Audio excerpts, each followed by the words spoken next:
شما دارین چی کار میکنین؟ نتایج کنکور اومده، تو نمیخوای ببینی چی کار کردی؟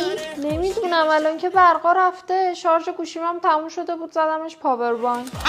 مامان اون تلفن رو قطع کن بذار ببینم اینجا چه خبره. خب یه باتری اضافه برای گوشیت بخر که اینجور مواقع باتریشو عوض کنی دیگه. اینو من بعدت بگم. باش. چرا پیدا نمیشه؟ این چیزی گم کرده؟ داره دنبال اسمش میگرده بیچاره. یه چهاردوری تا حالا نگاه کرده مثل این که اسمش نیست. آها.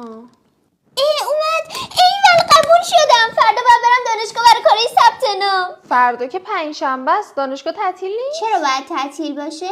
نکنه شما پنجشنبه هم تعطیلین؟ آره خب. آخه یه وقت سختتون نشه. چرا پیدا نمیشه؟ میگم این یه ذره زیادی استرس نداره؟ بابا این بیچاره 3 ساله قراره به عنوان جایزه قبولی کنکور اجازه